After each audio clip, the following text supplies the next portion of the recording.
Court ఏం చెప్తోంది, జగన్మోహన్ రెడ్డి ఆలోచన ఏంటి ఆ దొంగతనం మీద, ఆ చోరీ మీద, ఇవన్నీ అనుకున్నాం కదా. సో ఇప్పుడు కోర్టు చెప్పిన దాని మీద పోలీసులు ఓకే, పోలీసుల మీద కఠిన చర్యలు తీసుకోండి అని చెప్పారు కోర్టు వారు. కానీ మరి ఆనాటి పెద్దల సంగతి ఏంటి? దీంట్లో భాగస్వాములు లేకపోతే దొంగలకు సహకరించిన వాళ్ళు వాటెవర్, మీకు తెలిసిందే కదా ఈ కేసు అంతా.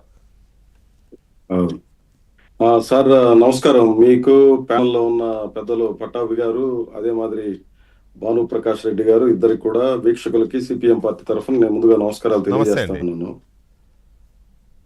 వాస్తవంగా మన భాను గారు మాట్లాడేటప్పుడు నాకు కట్ అయింది, అందువల్ల పూర్తిగా నేను వినలేదు. చిట్ట చివరిలో విన్నది ఏంటంటే ఆర్గనైజ్డ్ క్రైమ్ గా ఇది జరిగిందనే మాటనే ఆయన వ్యాఖ్యానం చేశారు. అంటే ఆర్గనైజ్డ్ క్రైమ్ అని మీన్స్ ఒక వ్యక్తి కాదు, కొద్దిమంది వ్యక్తులు లేదా ఒక సమూహము, ఒక వ్యవస్థగా జరిగినటువంటి నేరము అనేది ఆయన చేసింది. ఎందుకనంటే ఆయన ఇప్పుడు బోర్డులో ఉన్నాడు, అధికారంలో ఉన్నారు కాబట్టి ఆయనకు సమాచారం లేకుండా ఈ విషయాలు మాట్లాడి ఉంటాడని చెప్పి నేను అనుకోవడం లేదు. మొదటిది వచ్చి మీరు అన్నట్టుగా ఇప్పుడు వ్యక్తుల ప్రమేయం ఎంత ఉంది, లేదా దీని వెనకాల ఉన్నటువంటి వాళ్ళ ప్రమేయం ఎట్లా ఉంది ఏందనే విషయాలన్నింటినీ గతంలో కూడా చర్చ చేసాం. నాకు తెలిసి ఇది 5వసారి 6వసారి ఇదే అంశం మీద మనం మాట్లాడుతూ ఉన్నాము. అంటే దీనికి ఉన్నటువంటి ప్రాధాన్యత ఏందనేది చాలా స్పష్టంగా కనిపిస్తుంది. వెంకటేశ్వర స్వామి ఆయనకు ఉన్నటువంటి ఏదో చిన్న గుళ్ళో ఇట్లాంటిది జరిగి ఉంటే ఎంత పెద్ద చర్చ అయ్యుండదు. ఇది కోట్లాది మంది భక్తుల మనోభావాలతో ముడిపడి ఉన్నటువంటి. మీ మాటకు అడ్డొస్తున్నాను, మీ దగ్గరే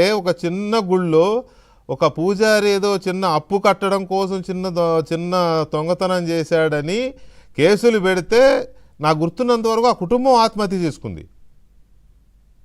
లేదు, రాముల వారి గుడిలో జరిగింది.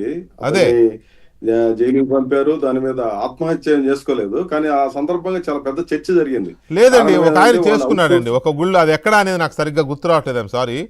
ఒక పూజారి గారు అయితే ఆత్మహత్య చేసుకున్నాడు. యా, అది ఎక్కడన్నా బయటేమో తిరుపతిలో జరిగింది.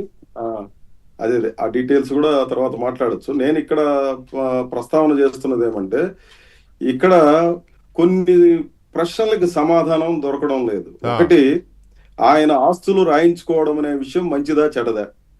నేనైతే అనుకోవడం మంచిదని వాస్తవంగా. కారణం అది పెద్ద చర్చ జరిగింది రాసుకున్న సందర్భంలో, అది మంచి చెడ్డల గురించి.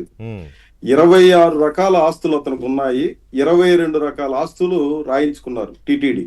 అంటే కొంతమంది వ్యక్తుల ప్రోద్బలంతో రాయించాడా, లేదంటే వాళ్ళలోనే రియలైజేషన్ వచ్చి ఇవన్నీ రాయించారా అని అంటే, వాళ్ళ పిల్లలు ఆయన పట్టుకొని వచ్చి అధికారుల దగ్గరికి తీసుకొని వచ్చి మేము మహాపాపం చేశాము, దేవుడు సొత్తుని ఈ రకంగా చేసుకోవడం, వాళ్ళ పిల్లలు కూడా మంచి పొజిషన్ లో ఉన్నారు అని చెప్పి వాళ్ళు రియలైజ్ అయ్యి రాయించారని చెప్పి నేను విన్నాను. అదైతే మంచి. మీరు మీ మాటలో కూడా అదే వ్యక్తమైంది. ఇక్కడ సమస్య ఏంటంటే, ఒక ఆర్గనైజ్డ్ క్రైమ్ అంటే కొంతమంది వ్యక్తులు, ఇప్పుడు వచ్చిన సమస్య 22 రకాల ఆస్తులు టీటీడీకి రాయించారు, మిగిలిన ఆస్తులు వ్యక్తులు రాయించుకున్నారు అనేది ప్రశ్న.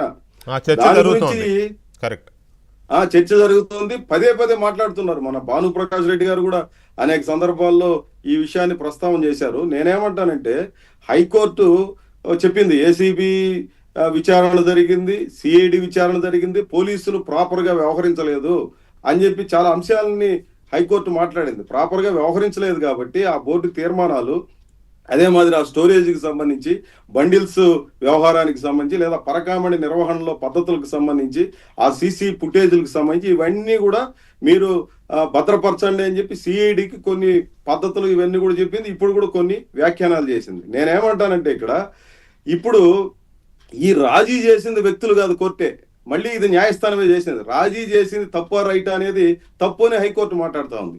ఇప్పుడు హైకోర్టు అది చెప్పినప్పుడు ఏసీబీ ఏం చెప్పింది, లేదా సిఐడి ఏమి చెప్పింది అన్నటువంటి విషయాలు కూడా లోకానికి తెలియాల్సినటువంటి అవసరం ఉంది. అవన్నీ సీల్డ్ కవర్ లో ఉన్నాయి, భవిష్యత్తులో ఏమన్నా పెడతారా లేదా తెలియదు. వ్యక్తుల పాత్ర ఎంత ఉందనేది కూడా మనకేమి ఆ స్పష్టత కూడా లేదు. స్పష్టత రావాల్సినటువంటి అవసరం